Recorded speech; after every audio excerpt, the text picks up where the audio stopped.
Show de bola, tem gente que está chegando agora.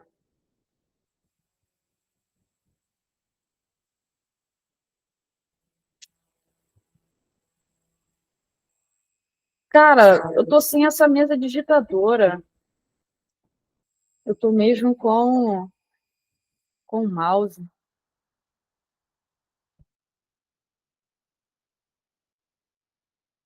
Felizmente, ainda não cheguei nesse patamar aí. Vamos lá, pessoal. Nossa primeira aula, né? Nosso aulão de química. A gente vai começar devagar, a gente tem tempo ainda, né? Então a gente vai iniciar lá com o comecinho da química para tirar todo e qualquer tipo de dificuldade que vocês possam ter. Tem pessoas aqui que de repente faz técnica em química, eu vi que um de vocês falou que está terminando a aula de analítica, né? Então já é de repente técnica em química ou está cursando técnico, mas tem pessoas que não fizeram curso técnico em química, faz muito tempo que teve química na escola, né? Então, a gente vai iniciar com calma, passo a passo, para a gente conseguir aí chegar lá no dia da prova sem grande dificuldade, ok? Bom, aqui está o nosso cronograma do nosso preparatório para a prova. Perceba que a gente vai falar sobre todos os assuntos que estão lá no edital, na verdade, no edital do ano passado, né? Porque ainda não liberaram o edital do novo concurso. Está aí todos os assuntos também com simulados, né? Extras que a gente vai fazer para reforçar o conteúdo que a gente vai trabalhar. Vejo que é um total de 18 aulas e vocês vão sair craques, prontos para a aprovação de vocês. Hoje, como está ali, primeira aula, introdução à química, né? Vamos relembrar aí tudo o que a gente já falou no outro ano, para quem já estava, e para a galera que está chegando agora, só dar aquela relembrada, né? Lembrando, eu coloquei só a definição de química aqui, que é a ciência que estuda a matéria. Lembrando que a gente vai estudar a estrutura da matéria, a formação dessa matéria, as transformações que ela sofre e a energia que é envolvida em todos esses processos, tá? Então, todos os assuntos que estão lá no edital, basicamente, fala sobre algum dessas ramificações aqui do estudo da química, tá? E a gente vai iniciar falando aí da natureza elétrica do átomo, tá? Não tem como a gente falar de natureza elétrica do átomo sem iniciar falando dos modelos atômicos, que foi daí que surgiu a ideia de elétron, né? A gente tem aqui, basicamente, os modelos atômicos que a gente conhece hoje. O modelo de John Dalton, que foi lá o primeiro, mais simples, sem experimento, foi muito no ramo das ideias. Depois veio o Thomson, já com experimentos ali comprovando a sua ideia de modelo atômico. Depois veio o Rutherford. Niels Bohr, também conhecido como modelo de Rutherford-Bohr. Bohr, ele complementou a ideia de átomo de Rutherford, e o de Schrödinger, que é o que está sendo estudado agora, né? Mas a gente não vai falar muito desse último modelo, falar até de Bohr. Bom, começando aí com o modelo de Dalton, como eu disse, o modelo de Dalton é um modelo bem simples. É o primeiro modelo atômico, ele vem muito da ideia lá de Leucipo e Demócrito, que dizem que foram tentar entender de onde vêm as coisas, né, de que as coisas eram formadas, então eles pensaram em pegar a matéria e dividir ela em pedaços cada vez menores, e dividindo, até chegar numa parte que não é divisível, que é o átomo. A não tomo divisível. Chegou, então, a ideia de átomo, a menor parte da matéria que não é divisível. Dalton veio e complementou essa ideia de átomo, onde ele disse que o átomo é uma estrutura esférica, maciça e indivisível. E esse modelo dele foi conhecido como modelo bola de bilhar. Bilhar, como vocês sabem, é sinuca, né? Imagina uma bola de sinuca, ela é uma esfera, ela é maciça, totalmente preenchida, e a ideia de átomo está acompanhado do fato dela ser indivisível. Então, essa era a ideia de átomo do Dalton. Percebe que não tem nenhum tipo de carga, não tem positivo nem negativo, é simplesmente uma esfera indivisível. Esses átomos, aqueles que têm mesmo tamanho e massa, eles vão ter as mesmas propriedades, de acordo com Dalton. Em uma reação química, os átomos se recombinam, formando novas substâncias. Então, é como se fosse uma bola mais pesada e uma mais leve, se juntando ou se separando. É basicamente essa ideia bem simples de reação química. Substâncias diferentes se formam com a combinação de átomos distintos em proporções de números inteiros. Basicamente, junta 2 é uma substância, junta 3 átomos é outra substância, tá? Essa era a ideia de Dalton, uma ideia mais simples ali, considerando o tempo que foi, né? Foi lá em 1803, não se tinha muito com o que se trabalhar, essa questão da ciência, né? Então, estava muito no ramo das ideias. Vem, então, o modelo de Thomson. O modelo de Thomson já é um modelo diferente do de Dalton. Para Thomson, nós temos o átomo como sendo também uma esfera, só que, olha só, vem contradizendo o modelo de Dalton. Thomson diz que é uma esfera não maciça. Para ele, era uma esfera gelatinosa, né? É um fluido. E é um fluido não uniforme, de carga positiva, com partículas negativas incrustadas. Então, você imagina, fica conhecido como o modelo de pudim de passas, mas a gente não vê muito pudim de passas, né? Até porque passas é ruim, mas no pudim com passas deve ser horrível. Mas aí onde Thomson morava, né, eles costumavam comer o pudim de passas. Mas eu acho que é mais fácil a gente associar a um panetone, um panetone de chocolate. É como se a massa tivesse carga positiva e as gotinhas de chocolate fossem as cargas negativas. Então, você vê que a natureza elétrica do átomo surgiu no modelo de Thomson. Thomson utilizou um experimento para demonstrar isso. Ele utilizou ali os raios catódicos, onde ele percebeu que esses raios eles eram atraídos pelo meu polo positivo. Poxa, o positivo atrai quem? O negativo. Então, ele entendeu que tinha cargas negativas ali. Dessa forma, o modelo, segundo Thomson, é um modelo divisível. Modelo divisível porque eu tenho parte positiva e parte negativa. Veio depois Rutherford com o seu modelo, também através de experimentos. Esse é um modelo um pouco mais complexo com relação ao modelo de Thomson, onde o átomo ele é formado por duas regiões. Uma região muito pequena, densa e positiva, que foi chamado núcleo. Então, gente, é como se fosse a diferença entre núcleo e eletrosfera. Imagina uma bola de gude no meio do estádio. Qual é o estádio que é redondo? O Maracanã é redondo, né? Imagina a bolinha de gude no meio ali do Maracanã. É como se essa bolinha de gude fosse o núcleo e a eletrosfera fosse todo o Maracanã. Você vê, né, o tamanho, a proporção dessas regiões. Então, nós temos essa região muito pequena, positiva, densa, que nós chamamos de núcleo, e um grande espaço vazio ao redor, onde se concentram os elétrons, que a gente chama de eletrosfera. Então, o átomo basicamente tem um núcleo e tem eletrosfera. No núcleo eu tenho prótons e nêutrons, e na eletrosfera eu tenho os elétrons. Tranquilo? Lembrando que próton é positivo, por isso o núcleo é positivo, porque eu tenho próton lá. E os elétrons são negativos, tá? Elétron negativo, anota isso, não esquece. Elétron negativo. No núcleo é positivo, porque eu tenho próton. E o próton é positivo. Outro modelo, modelo de Rutherford-Bohr. Como eu disse para vocês,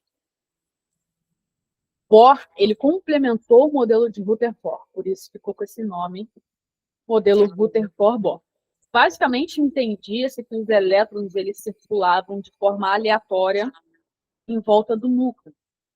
Só que Bohr, ele, a partir dos seus experimentos, ele entendeu que os elétrons eles não se movimentam dessa forma. Eles se movimentam em órbitas circulares, que nós chamamos de camadas ou níveis de energia. E é um total de 7 camadas. Então, nós temos camadas circulares em volta do núcleo. Essas camadas onde circulam os elétrons, especificamente, tá? Eles não ficam de forma aleatória circulando em volta do núcleo. E é interessante que Bohr, ele vai dizer que cada camada dessa vai ter uma quantidade de energia. Então, vai de menos energia para mais energia. Então, a última camada é a camada onde os elétrons têm mais energia. E aqui, ó, a camada que está mais próxima do núcleo tem menos energia. E é possível que um elétron saia de uma camada e vá para outra camada. Isso acontece quando esse elétron absorve energia.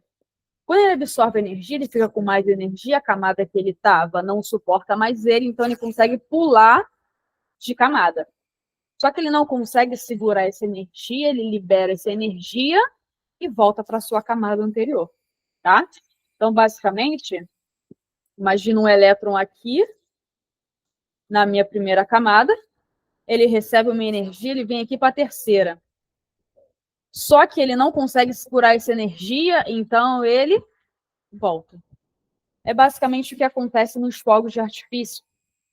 Você vê aquelas cores bonitas, o que acontece é que você dá energia para o elétron em forma de calor, então ele solta de uma camada para outra, porém ele não consegue segurar essa energia ela sai em forma de luz visível, que a gente vê a cor, e esse elétron volta. Então, a energia é absorvida em forma de calor e liberada em forma de luz, tá? Então, o modelo de Rutherford-Bohr, ele vai explicar o porquê das cores, por exemplo, dos fogos de artifício, tá? Até aqui tudo bem?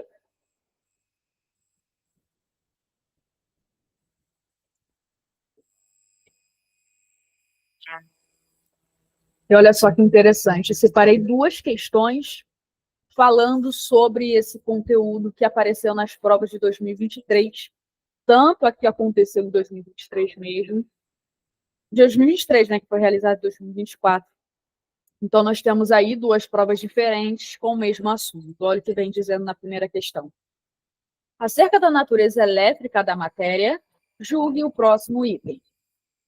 Conforme o modelo atômico de Dalton, também conhecido como modelo pudim de passas, o átomo é tal qual uma esfera de material gelatinoso com carga positiva, sobre a qual os elétrons ficam suspensos. E aí, está correto ou está errada essa afirmação?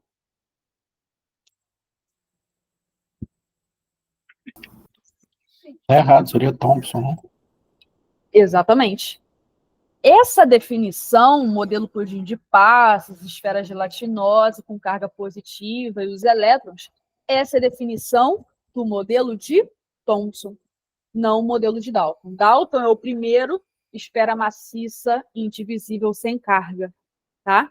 Então, essa primeira aí está errada. Segunda questão, julgue o próximo item. O primeiro modelo atômico que, baseado em método científico, explicou a natureza elétrica da matéria foi o proposto por John Thomson no século XIX.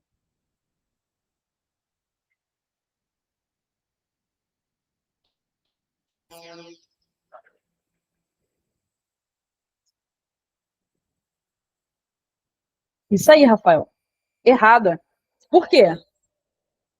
O primeiro modelo atômico, baseado em método científico, foi o modelo de Thomson. O modelo de Dalton era um modelo baseado nas ideias. ideias. Modelo científico, modelo de Thomson, tá? Então, essa aqui também está errada. Duas questões aí para já ir aquecendo, né? Bom, nós vimos qual é de que a matéria é formada, né? Ela é formada por átomos. A matéria é formada por átomos. Tem todo um estudo para saber de como é que os átomos são, de que esses átomos são formados. A partir disso, sabendo que a matéria é formada por átomos, a gente pode estudar as transformações dessa matéria. A matéria ela pode sofrer dois tipos de transformações: transformação física e transformação química. Na transformação física, também posso chamar transformação de fenômeno. No fenômeno físico, eu não tenho alteração na composição da minha matéria, tá? Não tem alteração na composição da matéria. É como se, por exemplo, eu pegasse um pedaço de papel, amassasse ele, o papel deixou de ser papel? Não. Ele não deixou de ser papel. Se eu pegar, por exemplo, esse papel e cortar esse papel, vai deixar de ser papel? Também não. Essa é uma transformação física. Essas transformações físicas, elas também estão relacionadas ao fato de eu passar de um estado físico para outro. Passando de um estado físico para outro, eu tenho basicamente um fenômeno físico, tá? Fenômenos físicos é aquele onde eu não tenho mudança na minha composição. Tem aqui alguns exemplos. Produção de suco de tomate, não deixa de ser o tomate, né? Condução de corrente elétrica, evaporação da água. Então, todo o processo onde eu tenho mudança de estado físico é um fenômeno físico, tá? Sublimação de gelo, dissolução do açúcar em água, enfim, todos esses. Já a transformação química é aquele onde eu tenho mudança na composição da matéria, tá? Mudança na composição da matéria. Eu tenho aqui alguns exemplos. Produção de etanol a partir da cana-de-açúcar é um fenômeno químico, tá?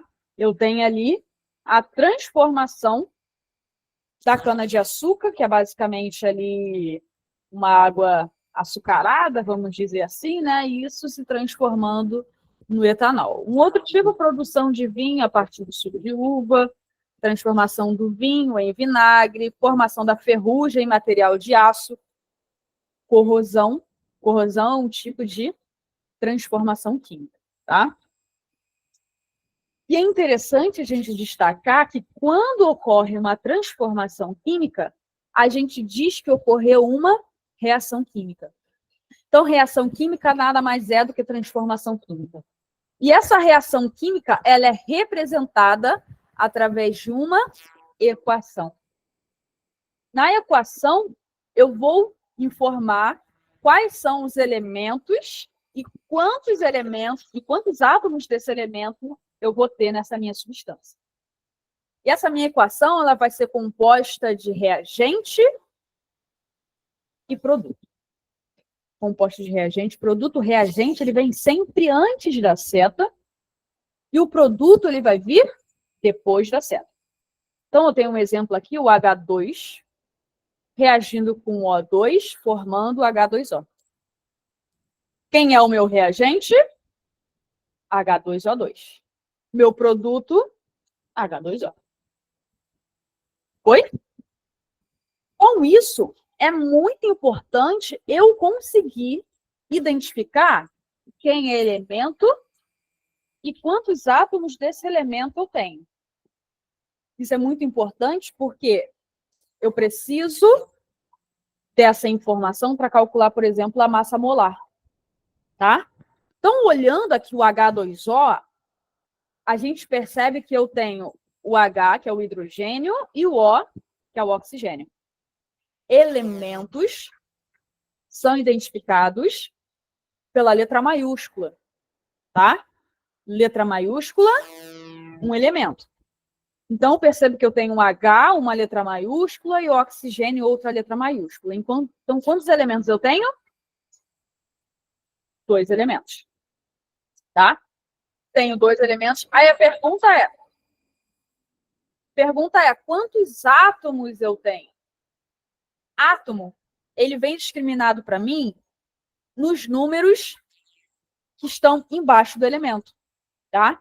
Então, se eu observar aqui, eu tenho 2 hidrogênios. E quantos oxigênios eu tenho?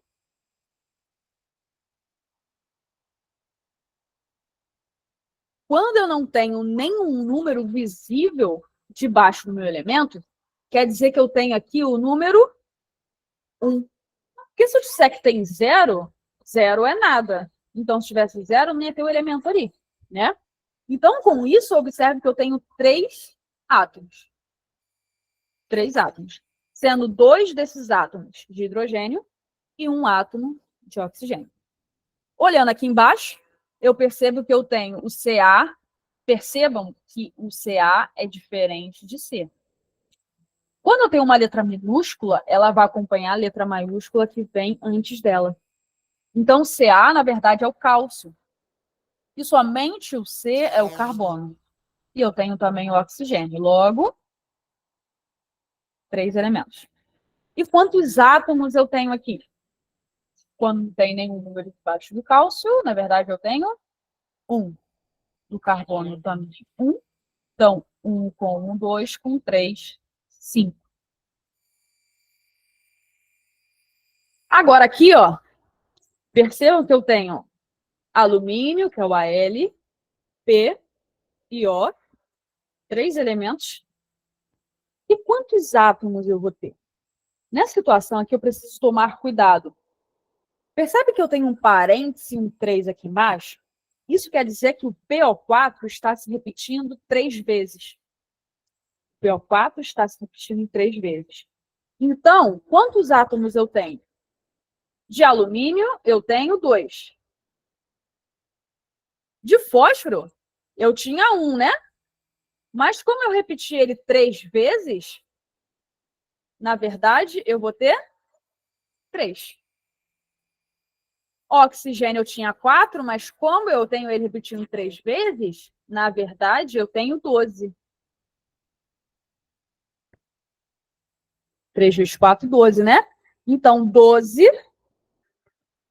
com 3, 15, com 2, 17. Pegou? Quando eu tenho parte da minha fórmula entre parênteses, o número que está no lado de fora multiplica quem está dentro do parênteses. Então, se eu tinha um fósforo, se eu tenho, eles se repetiam 3 vezes, então, na verdade, eu tenho 3 átomos de fósforo.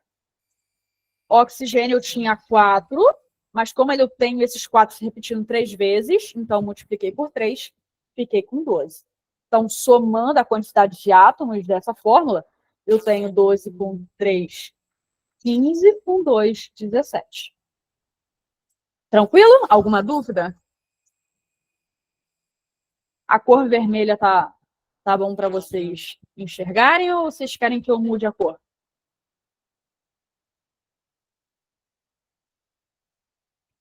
Show de bola.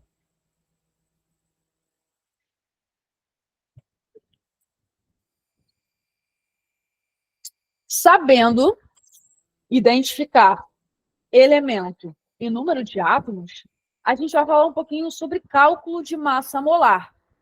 O que é cálculo de massa molar? O que seria essa massa molar? Cada átomo ele vai ter uma massa. Eu tenho ali um elemento. Cada elemento, átomo desse elemento, vai ter uma determinada massa. Como é que eu vou saber essa massa? As massas estão tabeladas, elas já são fixas, estão lá na tabela periódica. Geralmente, na prova de vocês, eles dão isso daqui, ó. Eles dão esses dados aqui. O que é isso? É a massa de cada um dos elementos. Tranquilo? A massa de cada um dos elementos. Então, percebe, o hidrogênio tem a massa 1.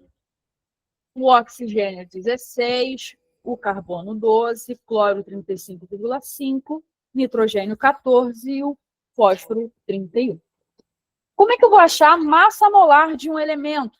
Nem sempre ele te dá o valor da massa total do meu composto. Às vezes ele dá aqui, ó, separadinho, para você calcular. Você vai ter que saber fazer isso. Então, como é que eu calculo a massa molar? A gente chama de MM. Vou colocar a massa do elemento e quantas vezes ele se repete.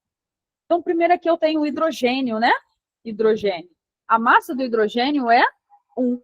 Então, vai ser 1 vezes 3. Mais, não está todo mundo junto? Mais fósforo. Fósforo vale 31. Então, eu vou botar aqui, ó, 31. Vezes a quantidade. Quantos fósforos eu tenho? Se eu não estou vendo o número, na verdade, eu tenho 1. Preciso colocar vezes 1 aqui? Não, né? Vocês conseguem fazer direto? Então, mais 1. Oxigênio vale 16. Então, vou colocar aqui, ó, 16. Quantos oxigênios eu tenho? 4. Vezes 4. E quanto é que vai dar isso? 3 vezes 1, 3. Mais 31. Vai dar 34. 16 vezes 4. Quanto é que dá isso?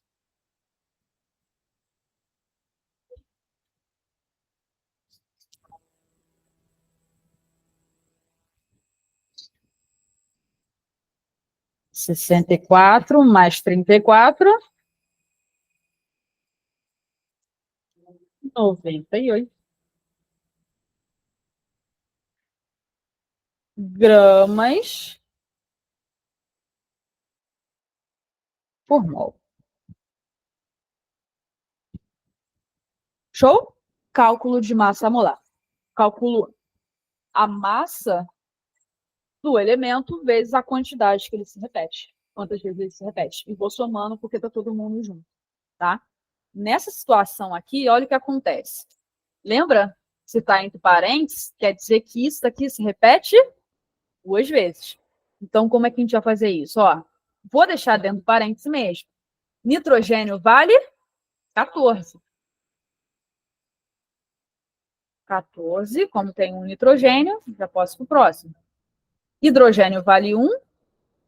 1 vezes 4, 4. Isso vezes 2, porque isso se repete 2 vezes. Mais o enxofre, e não coloquei aqui a massa do enxofre. Enxofre, se eu não me engano, vale 36. Deixa eu dar uma olhada aqui.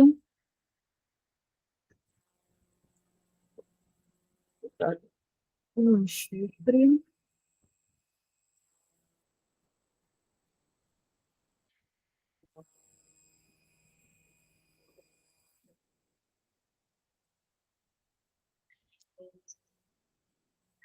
Trinta e dois.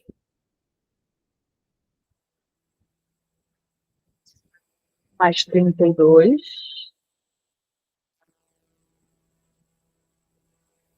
Mais 16 vezes 4. 4 com 4. 14 com 4. 18. 18 vezes 2.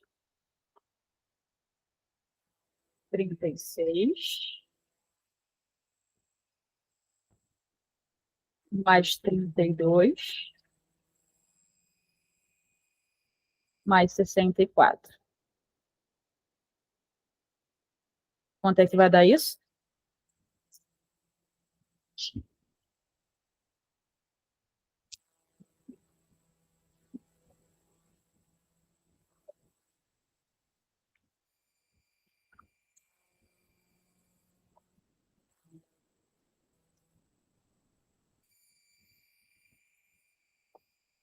Trinta e seis com 32 vai dar 68. 68 mais 64.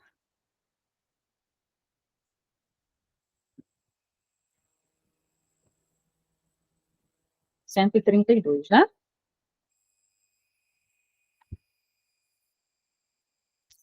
Gramas por mol. Você já pode ir fazendo aí aquecer, hein? Carbono e cloro. Carbono vale 2, mais o cloro que vale 35,5. Eu tenho 4 cloros, né? Vezes 4. 35,5 vezes 4.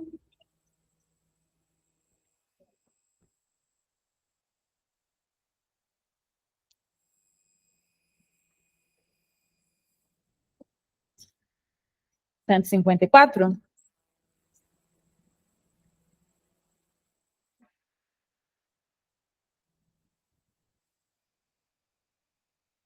Isso aí.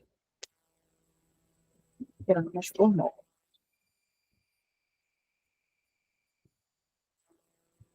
Tranquilo até aqui, gente? Isso aqui é extremamente importante, hein? Quando a gente começar a falar de estequiometria, isso aqui vai ser muito importante, tá? Então, ó, já guarda isso daí no teu coração, cena dos próximos capítulos. Outra coisa muito importante na química é o balanceamento. Gente, o balanceamento vai interferir em muitas coisas daqui para frente, tá? Então é muito importante você já matar essa questão de balanceamento, tá? Não é algo difícil, tá? Só é algo que você precisa prestar atenção e se atentar ali no que está à sua frente, né? Balanceamento, basicamente, tem o objetivo de igualar a quantidade de elementos de um lado da reação, onde eu tenho o meu reagente, e do outro lado da reação, onde eu tenho o meu produto. Como assim, Grazi? Poxa, se eu tenho 2 carbonos no reagente, eu preciso também ter 2 carbonos no meu produto. Se eu tenho 5 alumínios no meu reagente, eu preciso ter 5 alumínios no meu produto. Então, eu tenho a seta separando reagente e produto. A mesma quantidade de um elemento que eu tenho no reagente, preciso de ter do outro lado da seta no meu produto, tá? E a gente tem uma regrinha que a gente chama de regra do macho, onde primeiro a gente começa com os metais, depois com os ametais, seguidos de carbono, hidrogênio e oxigênio. Você deve estar se perguntando, caramba, esqueci quem é metal e quem é ametal. Vou te dar uma dica. Se for dado uma tabela para vocês, provavelmente, com certeza vai dar. Ó, não tem o boro? Começa a escadinha debaixo do boro. Ó, escadinha debaixo do boro. Fez a escadinha?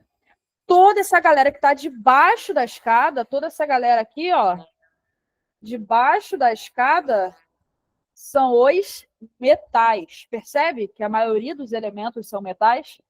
Toda essa galera é metal. Quem está em cima é a metal, tá? A metal, exceto essa galerinha aqui, ó. Esse pessoalzinho aqui, ó, são os gases móveis, tá? Mas pode ficar tranquilo que ele nem vai aparecer para você, porque ele não se mistura com ninguém, tá? Então, quem são os ametais? Só essa galerinha aqui, ó. Tá vendo? Só esse pessoalzinho, ó. Só esse pessoal aqui, ó, é a metal. O restante é tudo metal, tá? Então, a minha regra vai ser macho. Não tira o macho da tua cabeça, tá? Não tira o macho da tua cabeça. Metal, ametal, carbono, hidrogênio e oxigênio, tá? Mas pode ser que na prova você esteja lá nervoso e esqueça a questão de metal e ametal. Vou te pedir um negócio. Você pode até esquecer quem é metal e quem é metal, mas vou te pedir para você guardar isso aqui no seu coração. Quando eu faço o balanceamento, eu começo de metal, vou para o ametal, depois carbono, hidrogênio e oxigênio. O oxigênio, ele precisa ser o último. Antes dele o hidrogênio e antes do hidrogênio o carbono.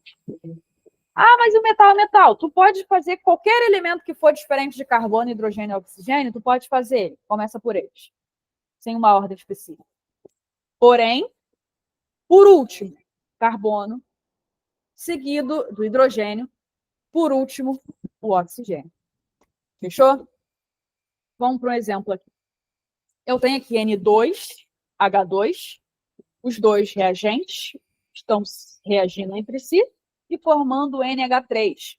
Te pergunto, hidrogênio por final, né? Então vamos começar pelo nitrogênio. Quantos nitrogênios eu tenho?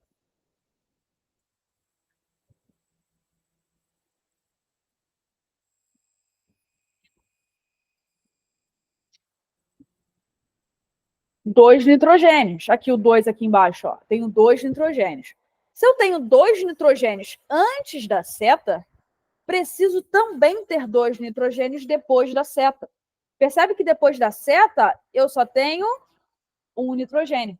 Como é que eu faço para eles ficarem com a mesma quantidade? Se aqui, antes da seta, tem 2, vou multiplicar quem está depois da seta por 2.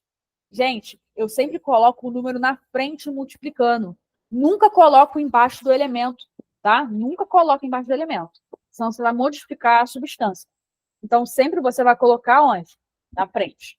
Só que quando eu coloco o número na frente, eu tenho uma substância composta de mais de um elemento, eu multiplico não somente o que eu quero, mas eu multiplico quem está do lado também. Tá? Então, beleza, eu tenho 2 nitrogênios antes da seta e 2 depois da seta. Agora vem quem? Hidrogênio. Antes da seta, eu tenho 2 hidrogênios. Depois da seta, eu tinha 3, certo? Porém, como eu botei um número na frente, eu vou ter que multiplicar por esse número. Então, se eu tinha 3, 2 vezes 3 é 6. Então, perceba, antes da seta eu tenho 2 hidrogênios. Depois da seta eu tenho 6. Como é que eu faço para esse 2 aqui virar 6? Multiplico por 3. Isso aí. 2 vezes 3 é 6. Então, tenho 6 hidrogênios antes da seta e 6 hidrogênios depois da seta. Então, no balanceamento, gente, eu sempre vou colocar os números multiplicando, tá? Coloco os números multiplicando. Então, vamos ver se vocês pegaram mesmo. Embaixo, eu tenho o carbono, o hidrogênio e o oxigênio. Vou começar por quem?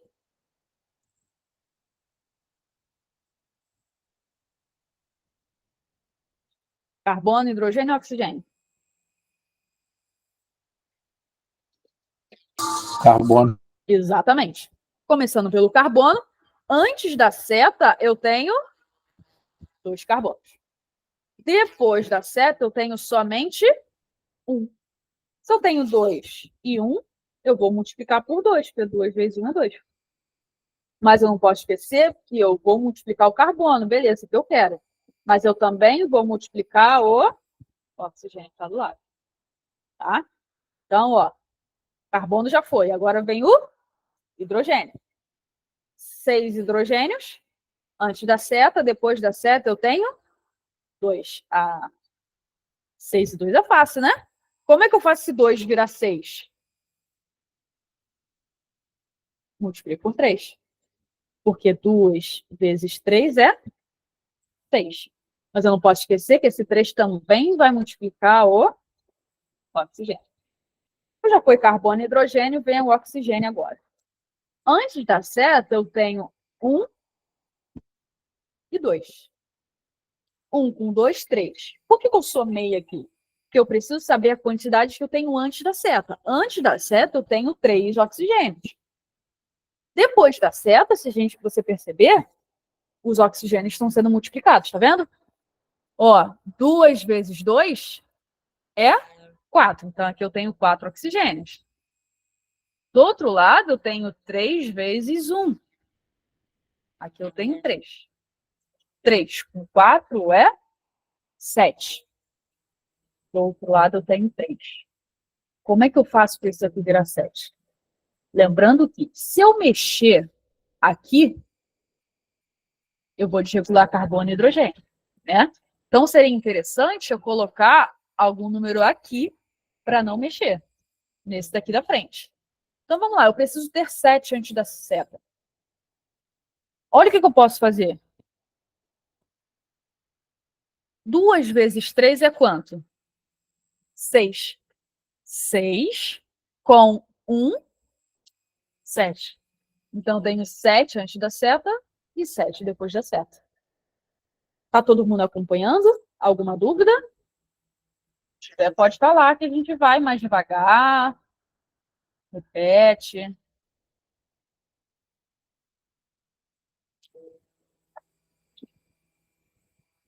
Tranquilo. Então, vamos continuar. Próxima equação.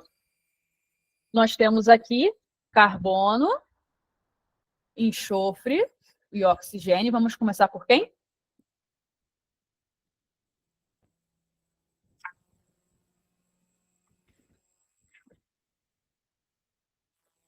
Ó, carbono, enxofre e oxigênio. Nesse caso aqui, o carbono perde posição.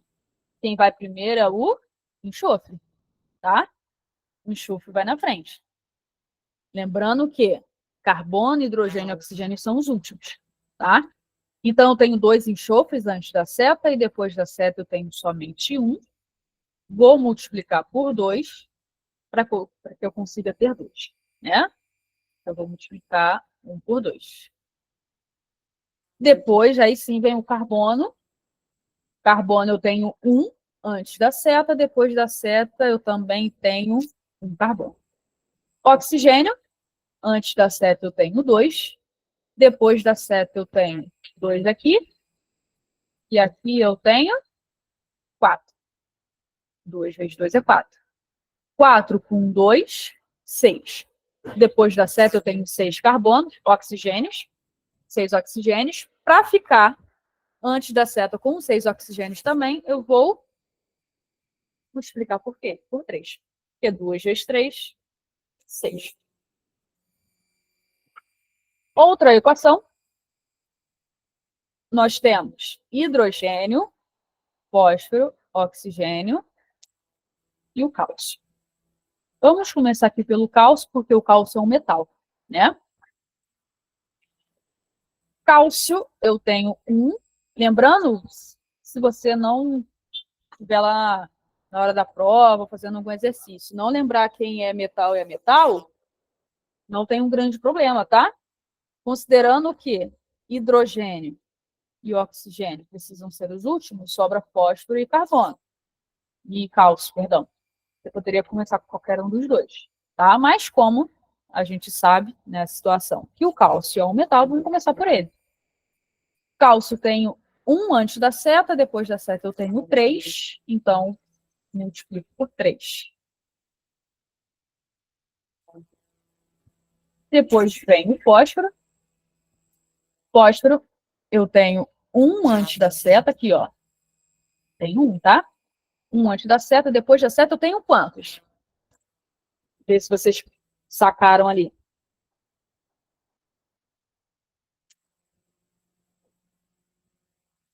Quantos fósforos eu tenho depois da seta?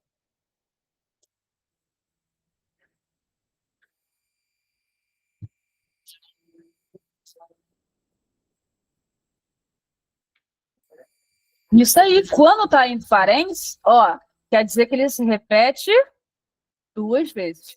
Então, eu tenho 2 fósforos.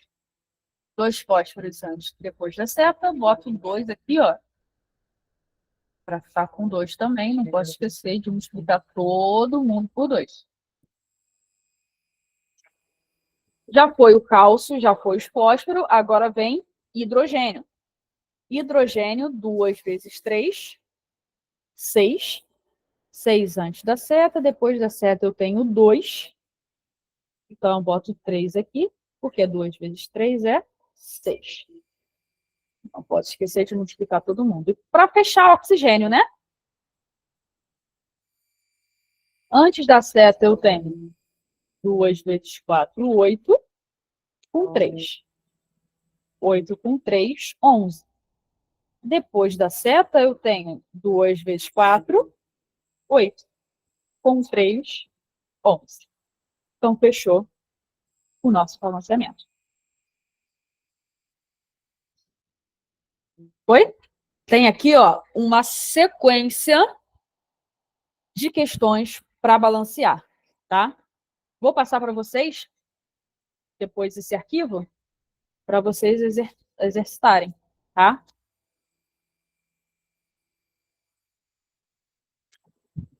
Aí, olha só que interessante. Questão de balanceamento que apareceu na prova. A gasolina empregada em motores de combustão interna do ciclo Otto. Nestes, tem inicialmente a admissão para o interior de um cilindro de uma mistura de ar e gasolina vaporizada. A mistura é tão comprimida por um pistão e, como resultado do trabalho de compressão, tem-se o aquecimento do sistema. Um dos principais componentes da gasolina, o N-heptano, cuja combustão completa pode ser descrita pela reação não balanceada a seguir. Pela reação o quê? Não balanceada.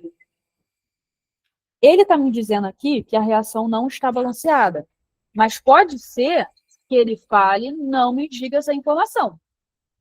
Uma dica que eu te dou: tem alguma equação, você já vai com o intuito de balancear ela. Se já estiver balanceada, tranquilo. Se não tiver, você vai balancear. Como é que eu sei que uma equação já está balanceada? Se você vê algum número na frente, essa equação já está balanceada, tá? Mas pode ser que não tenha nenhum número e ela esteja balanceada. Como é que eu vou saber? Identificando quantos elementos tem de um lado e quantos elementos tem do outro, tá? Então, vamos lá. Nessa equação, eu tenho somente carbono, hidrogênio e oxigênio. Carbono, hidrogênio e oxigênio. Entre esses três, a gente começa com carbono, né? Então, eu tenho aqui, ó, 7 carbonos antes da seta. Depois da seta, eu tenho somente um carbono. Então, para ficar com a mesma quantidade, eu boto 7 aqui. Hidrogênio, eu tenho 16 antes da seta. Depois da seta, eu tenho 2. 2 vezes quanto que é 16? 8. 2 vezes 8, 16. Oxigênio para fechar. Antes da seta, eu tenho 2. Depois da seta, eu tenho 2 vezes 7, 14.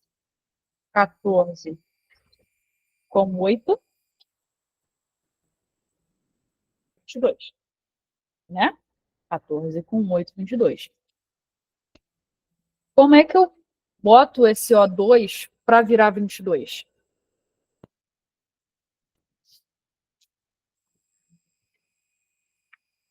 Onze, exatamente.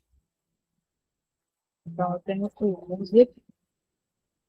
Aí ele vem dizendo, a partir dessas informações, e considerando que a massa do hidrogênio é 1, massa do carbono é 12, massa do oxigênio é 16, qual que o volume molar de um gás ideal seja de 22,4 litros e que todos os gases se comportem de forma ideal, que os itens a seguir. Primeira questão. Quando 1 mol de heptano é queimado em excesso de O2, 5 mols de CO2 são formados. Mol? O que é mol? Como é que eu vou saber? Mol é basicamente um número que vem antes da fórmula. Quando você faz o balanceamento, você vai indicar quantos mols tem. Então, olhando aqui, ó, o C7H16, não tem nenhum aqui, né? Na verdade, a gente sabe que na química, quando não tem nada, na verdade, eu tenho 1.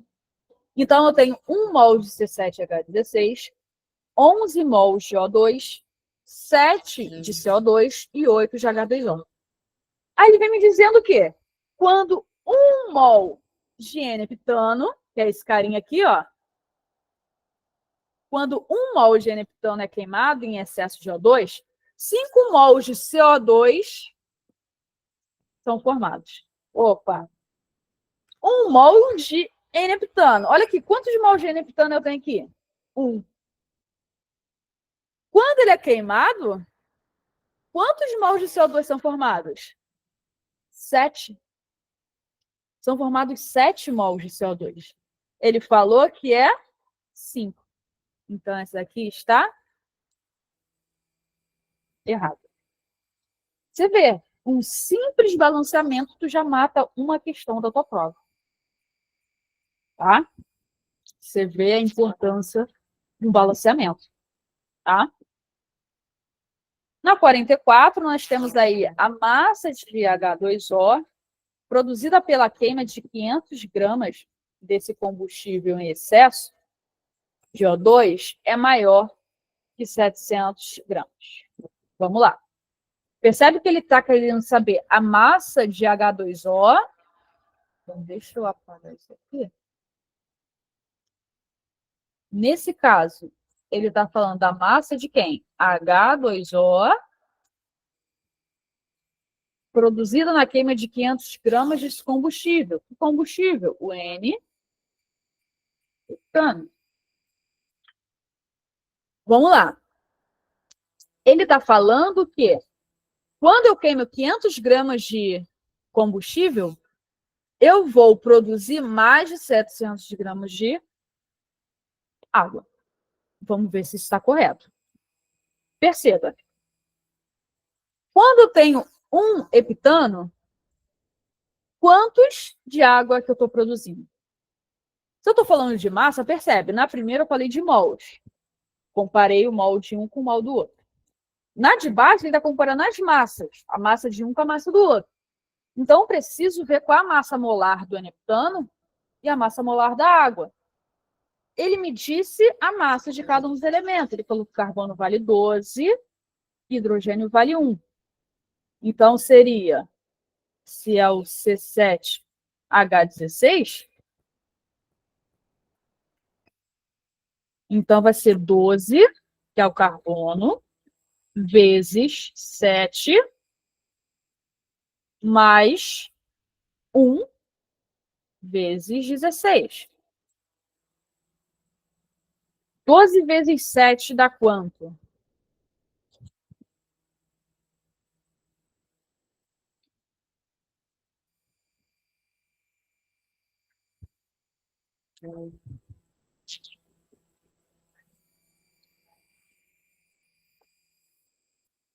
Doze vezes 7 dá 84. 84 mais 16, isso aqui vai me dar o valor de 100.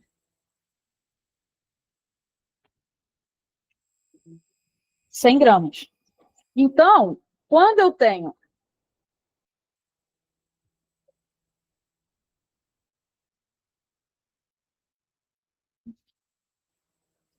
quando eu tenho 100 gramas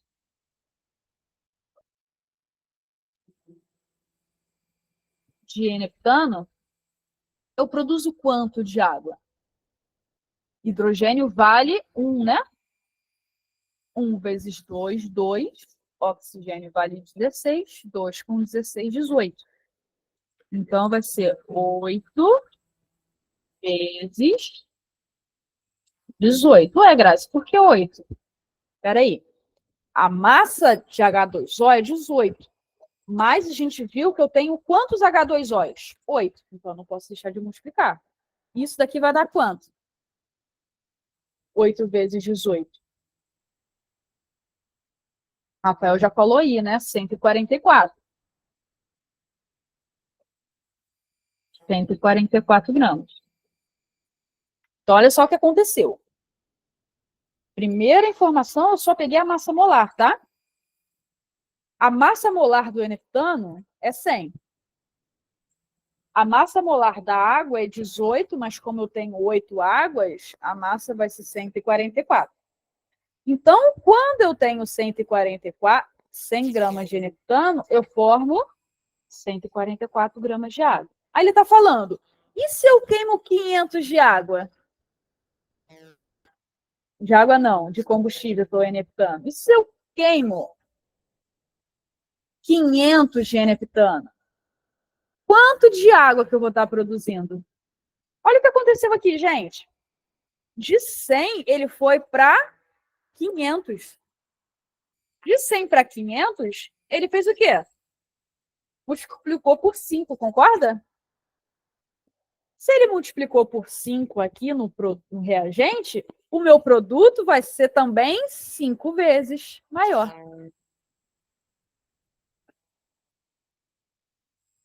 Então, vamos lá. Recapitulando.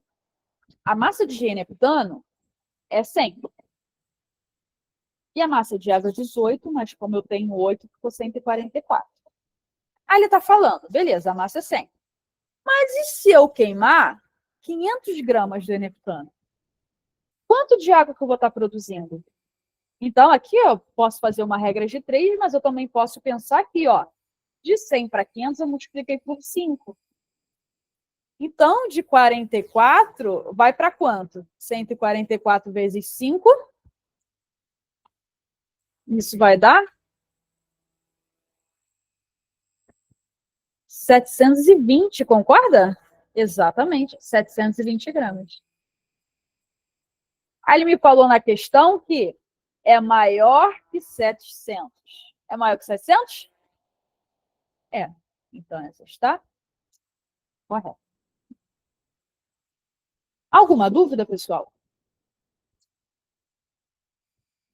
Tá tranquilo?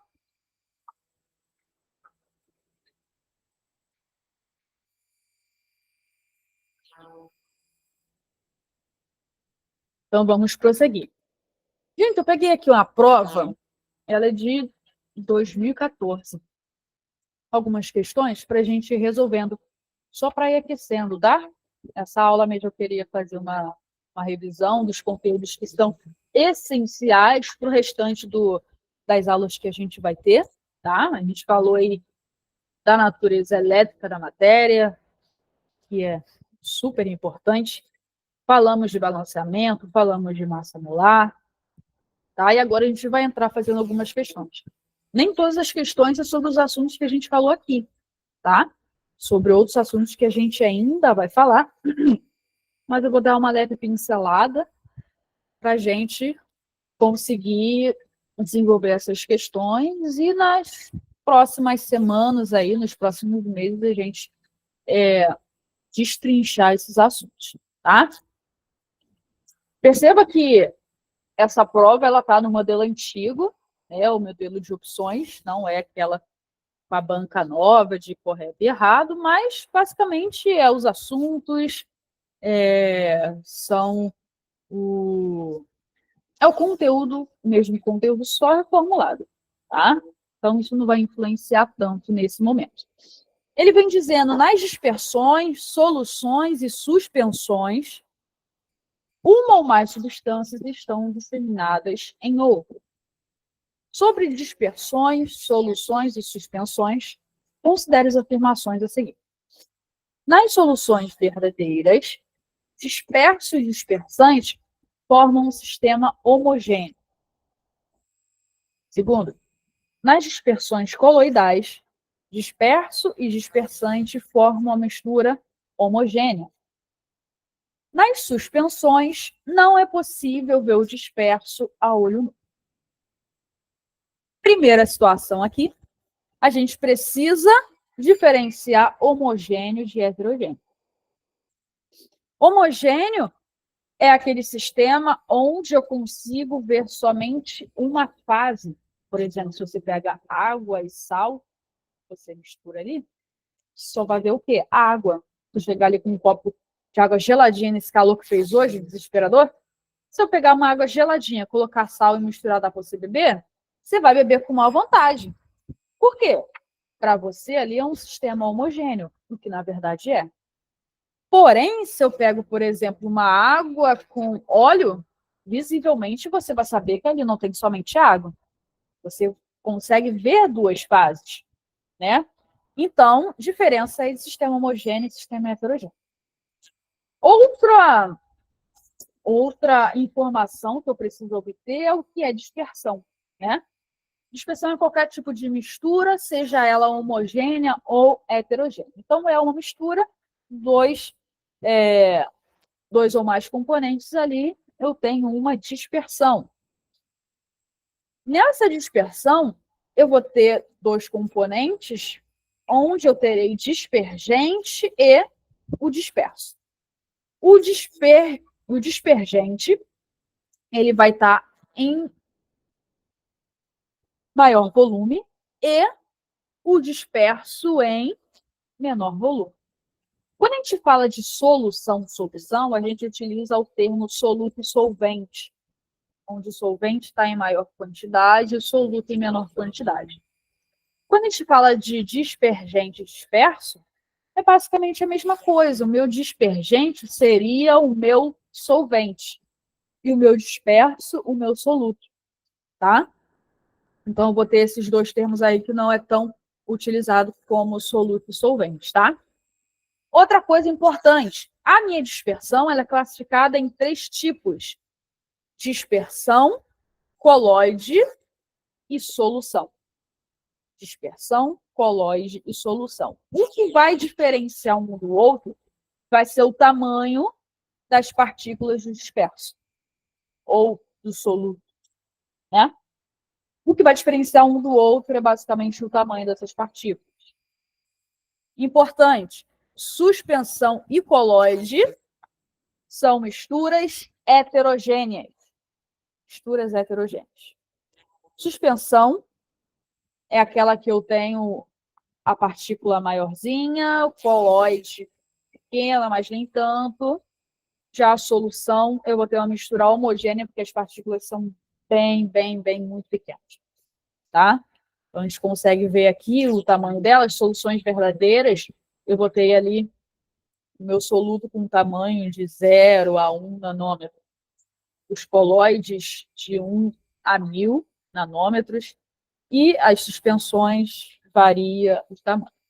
Interessante que as suspensões, por vezes, a gente consegue ver a olho nu a diferença entre disperso e dispergente, tá? Uma coisa interessante dos colóides são dispersões que parecem misturas homogêneas, mas que, na verdade, se eu pegar um microscópio óptico, eu consigo ver ali o tamanho, consigo ver o meu disperso. Se eu pegar o microscópio e ver uma solução verdadeira, eu não consigo diferenciar, por isso eu chamo de homogêneo. No colóide, quando eu olho no microscópio óptico, eu consigo ver a diferença de disperso e dispersante, dispergente e disperso, tá? Na suspensão, às vezes eu nem preciso de microscópio, eu já consigo ver a diferença. Aí vamos lá, as opções que ele me deu. Nas soluções verdadeiras, disperso e dispersante formam um sistema homogêneo. Essa informação está correta, né? Se a solução verdadeira, mistura homogênea. Nas dispersões coloidais, disperso e dispersante formam uma mistura homogênea. Colóides parece homogêneo, mas é heterogêneo. Então, essa está errada. E, por fim, terceira. Nas soluções, nas dispersões, nas suspensões, não é possível ver o disperso a olho nu. Essa está errada. É possível ver, sim. Logo, apenas a 1 está correta. Logo, marcamos aí a letra A. Assunto das nossas próximas aulas, tá? Você que ainda não se inscreveu para participar, fica aí um gostinho para você continuar com a gente, tá? A reação de formação do etino, que é o C2H2, a partir do carbono grafite e do H2, que é o gás hidrogênio, no equilíbrio é representada pela equação abaixo. Então, nós temos aí. Gente, interessante. Quando eu falo de equilíbrio químico, é visível ver uma equação que está em equilíbrio, mesmo que não é dito para mim no enunciado, quando eu vejo isso daqui, ó. Seta dupla significa equilíbrio químico. O que isso aqui diz para mim? Isso diz que, ao mesmo tempo que eu tenho o reagente se tornando produto, eu tenho uma reação oposta, onde eu tenho o meu produto voltando a ser reagente. Característica de equilíbrio químico, tá? Eu tenho um sentido direto e um sentido inverso. Aí ele vem dizendo, considere as afirmações a seguir sobre esse sistema em equilíbrio e os fatores que o influenciam. Primeiro, a diminuição da pressão parcial do H2 no interior desloca o equilíbrio para a formação do etino. Então, ele está dizendo que quando eu diminuo a pressão parcial do H2, o reator desloca o equilíbrio para a formação do etino. Então, ele está dizendo que quando eu diminuo a pressão do H2, eu vou deslocar para a formação do etino, vou deslocar para a direita. Segundo, a adição de carbono ao sistema perturba o equilíbrio, deslocando a reação para o consumo de etino. Gente, vamos lá. Quem é produzido é o produto. Quem é consumido é o reagente. Então, se ele está falando que a adição de carbono perturba o equilíbrio, deslocando a reação para o consumo de etino, quem é consumido é reagente. Então, quer dizer que o meio está dizendo que o equilíbrio vai deslocar para a esquerda, onde o etino está sendo consumido, está sendo reagente. Tá? Se eu jogo para a esquerda, esse está sendo reagente. E esse está sendo produto. Se eu vou para o sentido oposto, esse é reagente e esse é o produto. Tá? E a retirada de etino do sistema força a formação de mais etino. Coisa importante, essa questão, ela trata de princípios de Le-Chatelier. O princípio de Le-Chatelier está dentro do assunto de equilíbrio químico, onde ele vai me dizer que quando algum fator influencia no meu desequilíbrio, a minha equação, a minha reação, ela vai se organizar para diminuir essa perturbação e voltar ao seu equilíbrio, tá? Então, o que acontece? Ao mesmo tempo que eu tenho reagente formando produto, tem um produto formando reagente. Então, por exemplo, um fator que altera o meu equilíbrio é a concentração. Você imagina que eu tenho um equilíbrio. Se a concentração de um aumenta, olha só o que vai acontecer. A concentração de um vai aumentar, né? Para mim voltar ao equilíbrio, eu vou precisar consumir isso daqui, porque consumindo isso, eu vou conseguir voltar ao equilíbrio. Só que quando eu consumo esse, eu vou estar formando mais desse. Consegue entender? Para voltar ao equilíbrio, eu vou ter que diminuir a quantidade desse e aumentar a quantidade desse aqui, para que eu possa voltar ao meu equilíbrio. Então, um dos fatores que vão afetar o meu equilíbrio vai ser a concentração, a temperatura, ela também tem a possibilidade de afetar o meu equilíbrio, variação de pressão ou volume, a adição de um gás inerte e o catalisador, tá?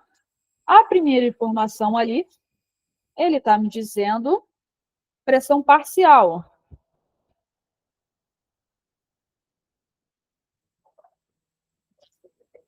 Ele está dizendo que a pressão parcial vai influenciar no meu equilíbrio. E aí, vocês acham que vai afetar o equilíbrio?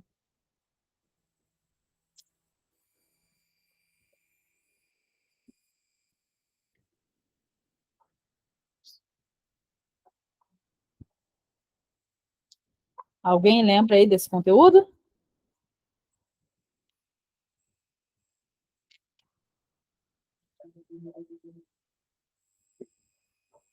O que acontece? Quando a gente fala de pressão, eu preciso identificar qual é a quantidade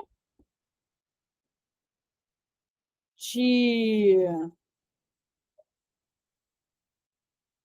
mols que eu tenho de um lado e de outro da reação, tá? Perceba que eu tenho 2 mols de carbono e quantos mols de hidrogênio? 1 mol de hidrogênio, tá? Então, se eu for observar, do lado direito da minha equação, eu tenho 3 mols. Do lado direito da minha equação, eu tenho somente 1 mol. Então, se eu aumentar a pressão, imagina, se você aumenta a pressão, o volume diminui, concorda? Se aumenta a pressão, o espaço diminui. Então, se eu aumento a pressão, o meu equilíbrio vai ser deslocado para o lado onde eu tenho menos mols. Concorda? Se o tamanho diminuiu, eu preciso ir para um lado onde eu tenha uma menor quantidade. Então, se eu aumento a pressão, eu desloco para a direita. Porém, se eu diminuo a pressão, eu consigo deslocar para o lado onde eu tenho um volume maior. Só que nesse caso aqui, ele está dizendo que eu tenho a diminuição da pressão parcial de H2. Se eu tenho a diminuição da pressão parcial, a pressão parcial ela não vai influenciar no meu equilíbrio, tá? Pressão parcial não influencia no meu equilíbrio. Logo, essa daqui está errada, tá? A adição de carbono ao sistema perturba o equilíbrio, deslocando a reação para o consumo de etina. Ele está dizendo que aumentou aqui, ó, a quantidade de carbono. Se aumentou a quantidade de carbono, eu preciso consumir essa quantidade, né? Tem muito. Quem é consumido, reagente ou produto? Reagente. E o reagente fica no começo da setinha. Então, eu vou estar deslocado para a direita. Então, se eu aumento a quantidade, eu desloco para o sentido oposto. Se eu diminuo a quantidade, eu desloco para o sentido de quem teve a sua quantidade diminuída, tá? Então, vou deslocar para a direita. Ele está dizendo aqui, ó, a reação para o consumo de etino. Se eu deslocar para a direita, o etino está sendo consumido? A seta nesse sentido, o etino está sendo produzido. Então, essa aqui está errada. Ele vem dizendo, a retirada de etino do sistema força a formação de mais etino. Olha só, ele está dizendo, se eu diminuir, vou até botar de outra cor. Ele está dizendo, se eu diminuir a quantidade de etino, eu vou ter que compensar essa diminuição, né?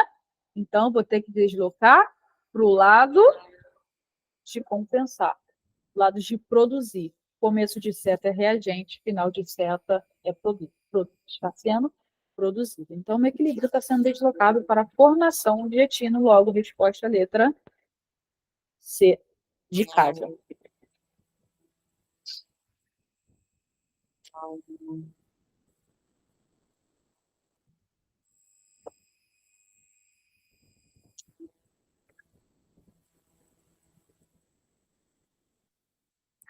Sabe-se que os óxidos básicos são formados por metais alcalinos ou alcalinos terrosos, e que em água esses formam hidróxidos. Então, o óxido de potássio, que é o K2O, em água forma. Muitas informações são tiradas dessa questão aqui, tá? Questão de funções inorgânicas. Então, é um assunto que a gente vai falar, tá? O que eu preciso identificar aqui? Eu preciso saber identificar as funções orgânicas, tá? Nós temos 4 funções orgânicas. Nós temos ácidos, bases, óxidos e sais. Ácidos, eles vão sempre começar com H. Ácidos inorgânicos sempre começam com hidrogênio. Na sua fórmula, começa com hidrogênio. Base, ela sempre termina com OH. Ácidos começam com hidrogênio, bases terminam com OH. Uma coisa interessante, a nomenclatura dos ácidos. Um ácido, ele começa com o termo ácido. Ácido clorídrico, ácido sulfúrico, ácido perclórico, tá? Nome ácido. Base que termina com OH, ela vai ter o seu nome iniciado por hidróxido. Olha só que legal. hidróxido.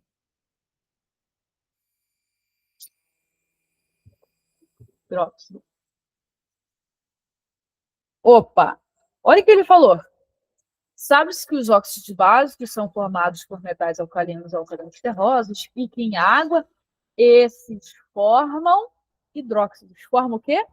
Formam bases. Base termina com OH. Então, com isso, já posso descartar a letra A e eu já posso descartar a letra B de dado, só porque ele falou que gera hidróxido. Tá? Óxidos, que é um termo que ele também utilizou, o óxido ele só tem 2 elementos químicos. É um composto binário, só tem 2 elementos químicos. E um desses elementos necessariamente precisa ser o oxigênio. Óxido precisa ter oxigênio. Então só tem 2 elementos e um deles é o oxigênio. E o sal? O sal não começa com H, não termina com OH, pode ter mais de um elemento. Se tiver 2, um deles não é o oxigênio. Então, o que sobrar é o sal, tá? Mas, nessa questão aqui, a gente está falando de óxido, que quando reage com água, forma uma base. Característica de óxido básico. O óxido básico, quando ele reage com a água, ele forma uma base. E quando ele reage com o ácido, ele forma sal e água. O que é importante para mim é isso aqui, ó, o que ele falou no texto. O óxido reage com a água e forma base. Gente, tá vendo aqui, ó? Base é um produto só. Isso quer dizer o quê? Que o óxido básico, que é o K2O, quando ele se junta com a água, ele vai gerar quantos produtos? Um só. E o produto precisa ser o quê? Uma base. E a base termina com OH. E qual o elemento que é diferente de oxigênio e hidrogênio? Tá. Quantos potássios eu tenho aqui? 2? Então, eu boto 2 aqui na frente. Olha como o balançamento deu certinho. Eu tenho 2 hidrogênios, aqui, ó. 2 hidrogênios. 2 oxigênios, 2 oxigênios, 2 potássios, 2 potássios. Então, qual é a base que foi formada? KOH. KOH, letra C de casa. Tá? Lembrando que o potássio ele é da família 1 da tabela periódica. Por isso, a carga dele vai ser mais um NOx, que a gente vai ver também, tá? Mas a hidroxila, ela tem carga menos 1. Então, com isso, eu nem precisava fazer isso daqui. Porque quando eu junto o positivo com o negativo ele fica sempre na frente, o negativo atrás. Os valores de cima, eles vêm, ó, trocando de posição. Então, um desceu para cá e um desceu para cá. Por isso, KOH. Tá? Nessa situação aqui, o K2O, ó, o K vale mais 1. Ó. E o oxigênio veio daqui, ó, menos 2. Por isso, K2, porque esse O2 desceu para o pé do K. E O1, porque 1 desceu para o pé do O. Tá? Então, a resposta KOH, assunto das nossas mais altas. Próximo. Qual é, em gramas, a massa aproximada de NaNO3 necessária para o preparo de 500 ml de solução 10 mols por litro? Questão de soluções, tá? Concentração de soluções. Coloquei uma informação aqui, que geralmente aparece para vocês nas provas, então não tem por que a gente, nesse momento, olhar na tabela periódica, tá? Mas, olhando na tabela periódica, eu tenho lá minha tabela, tem uma legenda na tabela dizendo onde está a massa de cada elemento, tá? Mas, nas próximas aulas, eu digo para vocês. Daqui a pouco vai aparecer a tabela, eu mostro, tá? Então, vamos lá. Vou anotar aqui as informações que ele me deu, tá? Ele quer saber a massa. Ele me deu o volume, que é 500 ml. Ele me deu a concentração molar. Como é que eu sei concentração molar? Porque a concentração é mol por litro. A gente chama de concentração molar, tá? Com essas informações, eu consigo utilizar a fórmula da concentração molar, que nada mais é do que a concentração é igual a massa sobre massa molar vezes o volume. Só que nisso, gente, quando eu faço esse cálculo, a minha massa ela já sai em gramas. O meu volume, ele precisa estar em litros. E a minha massa molar, grama por mol.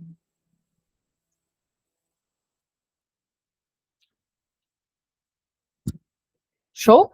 Olha que legal. Tá vendo grama por grama? Eu vou cortar isso aqui, ó. Aí eu vou ficar com o resultado mol por litro, ó. Tá? Vamos lá. Massa em gramas é o que eu quero. O volume precisa estar em litros. Ele me deu volume em litros? Não. Vou passar isso aqui para litro. ml para litro, divido por 1000, tá? Então, 0,5. Lembrando, gente, quando eu divido por 1000, eu vou andar 3 casas. 1, 2, 3. Então, a vírgula fica aqui. Por isso, 0,5. Se eu estivesse multiplicando, ia para o lado oposto, tá? Ia vir para o lado de cá. Beleza. Então, a massa eu quero saber, o Mzão eu já tenho, volume em litros eu tenho, massa molar a gente sabe calcular, né? Então, se é sódio, nitrogênio e oxigênio, então eu tenho 23 mais 14 mais 16 vezes 3.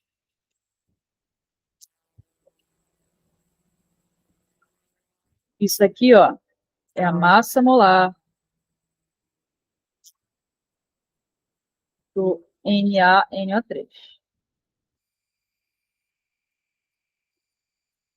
E quanto é que dá isso aí?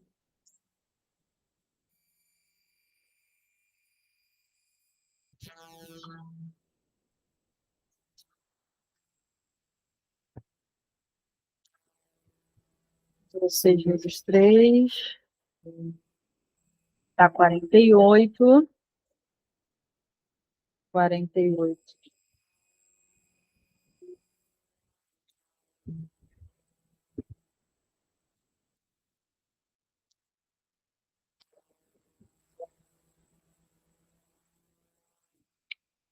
Dá 85, né?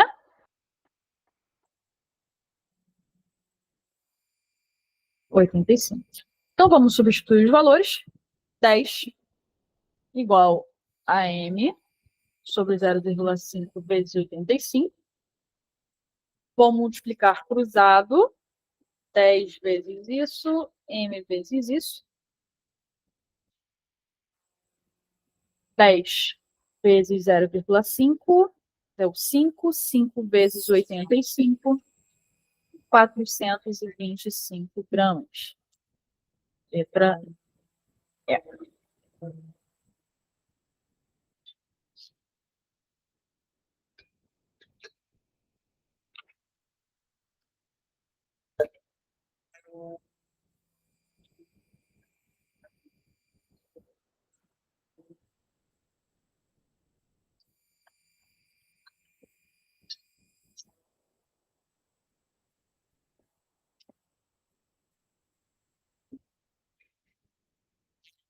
Posso passar?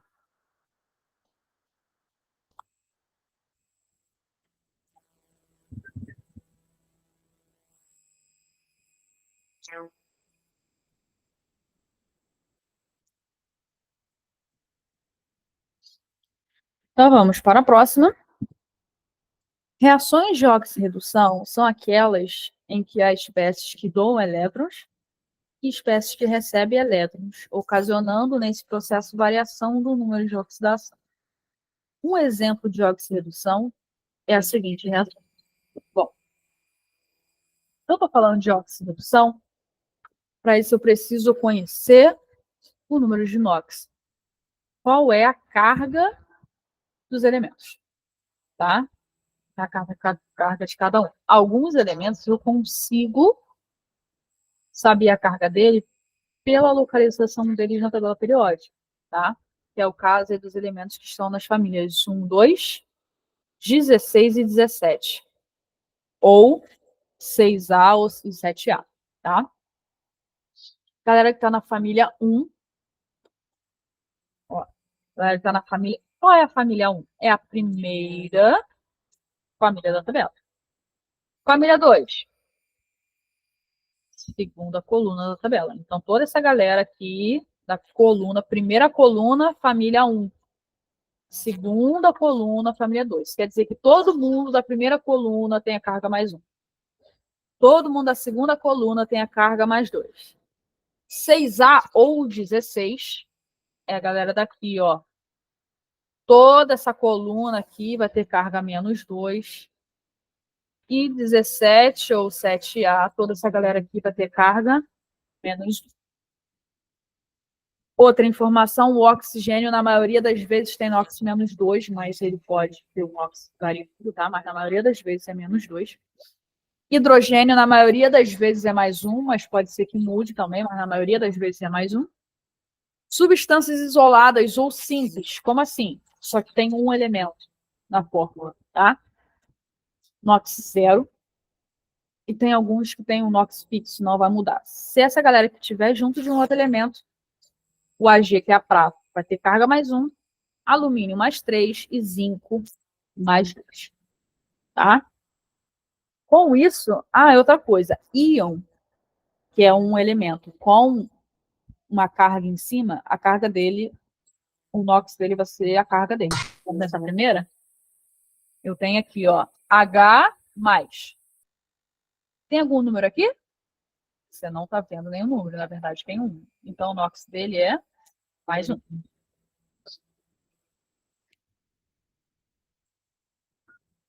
OH-. No OH-, eu vou ter o hidrogênio mais 1, oxigênio menos 2. Show? Do outro lado, oxigênio menos 2, hidrogênio mais 1. Percebe? Para ser reação de oxirredução, eu preciso que a carga dos elementos seja diferente no reagente e no produto. Não acontece. Na A, eu tenho hidrogênio valendo mais 1 antes da seta e ele valendo mais 1 depois da seta, assim como o oxigênio dos dois lados. Na letra B, nós temos AgNO3. O Ag, se a gente ver aqui, ele tem o NOx fixo, que vale mais 1. Oxigênio menos 2. Como é que eu saber aqui a carga do nitrogênio? Vou chamar de X. Olha só como é que funciona. Eu vou jogar aqui para baixo, tá? Eu vou fazer carga vezes quantidade. Por exemplo, a carga do Ag é 1, né? Vezes quantos Ags eu tenho? Embaixo aqui, 1. Mais carga do nitrogênio, não sei, chamei de X. Vezes, eu só tenho um nitrogênio. Mais carga do oxigênio, menos 2. Quantos oxigênios eu tenho? 3. Isso daqui vai ser igual a 0. Então, resolvendo aqui, eu tenho 1 mais x menos 6 igual a 0. Menos 6 com mais 1. Menos 5 igual a 0.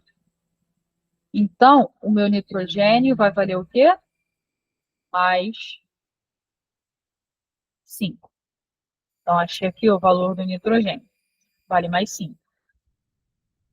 NaCl, O Cl, olha aqui, ó, se você olhar aqui na 17, na penúltima coluna, o cloro está aqui, ó. Então, se ele está em 17, carga menos 1. O Na está aqui, ó, na primeira coluna. Primeira coluna mais 1. Mais 1. Do outro lado, cloro menos 1, Ag mais 1. Oxigênio menos 2. Aqui, ó, oxigênio menos 2. Na da família 1 mais 1. Então, você percebe que o Ag é a mesma coisa. Cl, a mesma coisa. Na, a mesma coisa. Oxigênio também, ó, mesmo valor. Mesmo não fazendo nitrogênio, não é uma reação de oxirredução. Reação de oxirredução, eu vou ter dois elementos mudando. Porque um vai estar dando elétron, o outro vai estar recebendo. Tá? Então, isso aí já não é.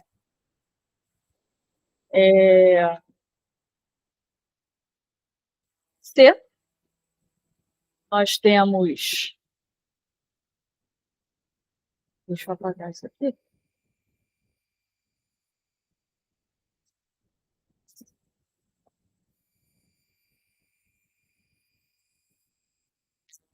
Na C, nós temos oxigênio menos 2, hidrogênio mais 1. O meu P vai ser o meu X. Mesmo esquema. 1 vezes 3 mais carga vezes quantos P's eu tenho? 1. Mais carga do oxigênio menos 2. Quantidade 4 igual a 0. Então, nós teremos 3 mais X menos 8 igual a 0. X menos 8 mais 3 menos 5 igual a 0. Então, eu vou ter aqui fósforo valendo mais 5. Então, fósforo mais 5. Na mais 1. Hidrogênio mais 1. Gente, isso aqui que eu estou passando direto está aqui na tabelinha do lado, tá? Oxigênio menos 2.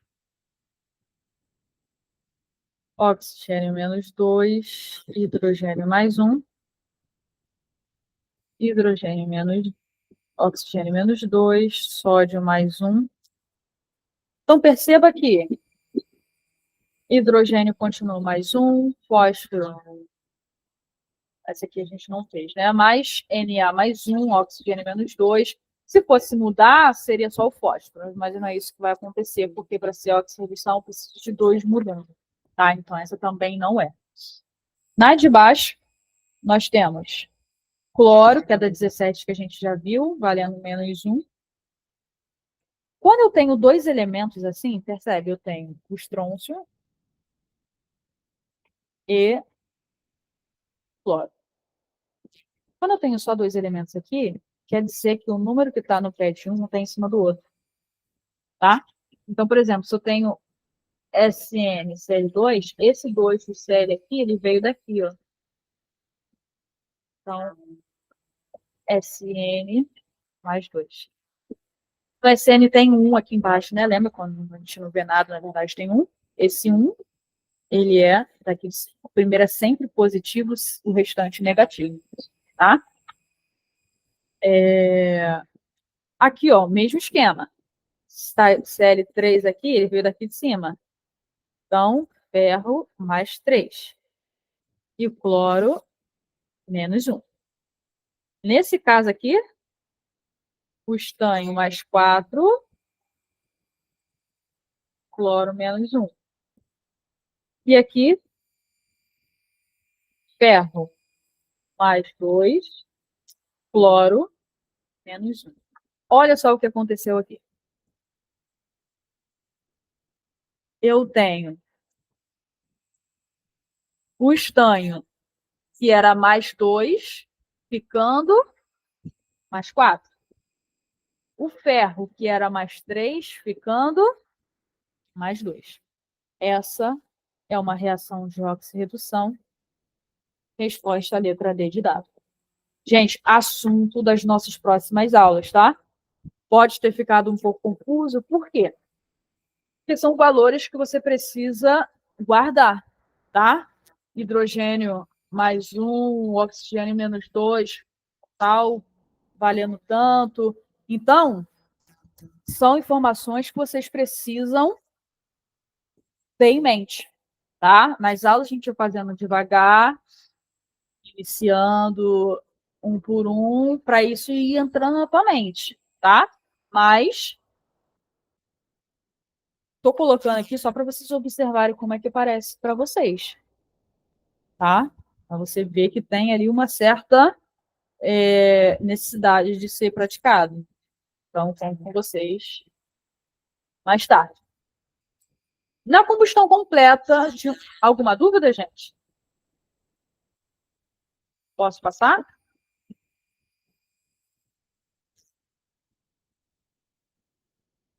Então, vamos seguir. Na combustão completa de 1 mol de butano, que é o C4H10O, a quantidade máxima em mols de dióxido de carbono produzido é igual a... Então, ele está falando que a combustão completa de 1 mol de butano. Preciso identificar o que é a combustão completa, porque se você perceber, ele não te deu nenhuma equação ali. Então, eu preciso montar essa equação. Mas, para isso, eu preciso saber o que é combustão completa. A combustão completa é uma reação onde eu tenho um combustível que ele vai reagir com a O2, formando CO2 e água. Essa estrutura que vai acontecer, você só vai colocar, ao invés de combustível ali, a substância que ele te deu. Então, você precisa saber o que é uma combustão completa, porque é basicamente uma equação montada, tá? Mas eu também tenho a combustão incompleta, onde eu tenho o combustível também reagindo com O2, produzindo, quando é incompleta, não o CO2, o CO ou somente o carbono, junto com a água, tá? Mas como eu estou falando aqui de combustão completa, vou ficar com combustível, que é o butano, C4H10O, mais o O2, gerando CO2 e água. Vamos lá. Ele falou quantidade máxima em mols de dióxido de carbono, se eu tenho 1 mol de butano. Preciso fazer o balanceamento, né? 4 carbonos. 10 hidrogênios, 2 vezes 5 é 10. Oxigênio eu tenho 1 aqui, 1, 2, 3. Aqui eu tenho 4 vezes 2, 8. 8 com 5, 13. Para antes da seta eu ter 13. 2 vezes 6, 12. Com 1, 13. Então, fiz aqui o balanceamento. Aí a pergunta dele é, na combustão completa de 1 mol, eu não tenho 1 mol aqui? Então, se eu tenho 1 mol aqui, ele quer saber quantos mols de CO2 eu vou produzir. Então, eu vou produzir 4 mols de CO2. Questão que eu simplesmente precisei montar a equação e fazer o balanceamento. Tranquilo? Alguma dúvida?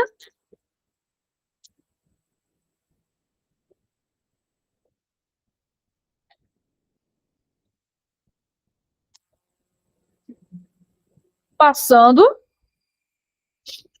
vem dizendo o seguinte, sabendo que a água pode ser decomposta, como mostra a equação termoquímica a seguir. Então, termoquímica, gente, a gente vai falar do calor, da energia envolvida numa reação, tá? Então, tem aqui a decomposição da água, a água, que é o H2O, indo para H2, de gás hidrogênio, gás oxigênio, e isso tem um ΔH mais 285. Preciso saber o que esse ΔH representa para mim. Quando meu ΔH for positivo, quer dizer que o meu processo é endotérmico. Eu precisei absorver energia em forma de calor para essa reação acontecer. Quando o meu ΔH for negativo, é um processo exotérmico. Quer dizer que para isso aconteceu, liberei calor, tá?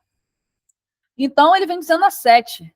Nessa reação de decomposição da água, é um processo exotérmico. Olha aqui. Mais 285. Se é positivo, o processo é endotérmico. Então, essa primeira está errada. Aí ele vem dizendo na 8. O calor envolvido na decomposição de 2 mols de H2O é constante e igual a 285.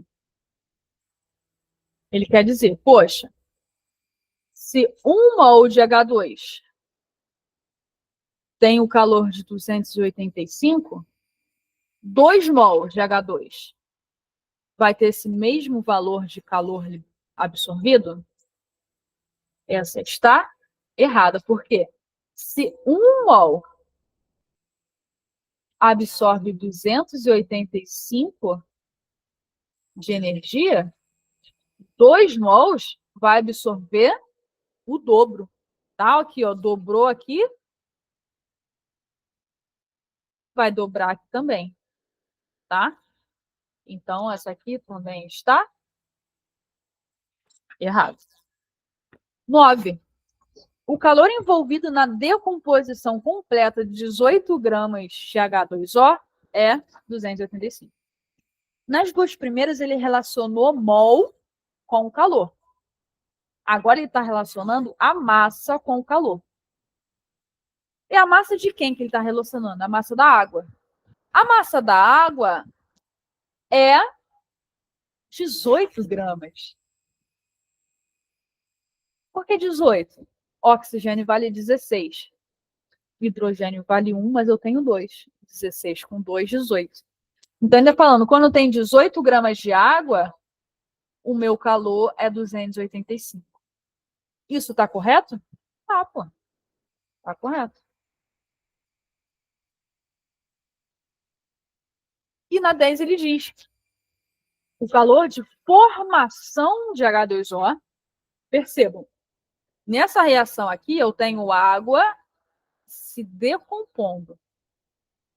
Aí ele está falando, na reação de formação, a reação de formação é uma reação inversa, onde eu tenho o gás hidrogênio reagindo com o O2, formando a água.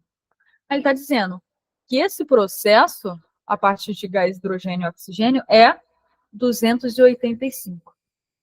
Uma dica que eu vou te dar.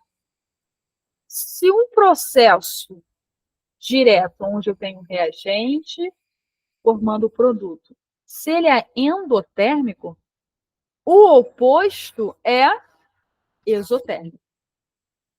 Se um sentido é endotérmico, o outro é exotérmico. E se um for exotérmico, o outro é endotérmico. Então, quando eu tenho sentidos opostos, eu tenho processos opostos também. Nessa situação, a água ela absorve energia para se separar. Para que o gás hidrogênio e o gás oxigênio volte a ser água, eles liberam essa energia que eles absorveram, tá? Então, processos opostos têm entalpias opostas, tá? Então, a 10 também está correto. Pessoal, então é isso. Alguma dúvida? Já acabou aqui com a... E aí, vocês acharam tranquilo? Acha que precisa estudar bastante ainda?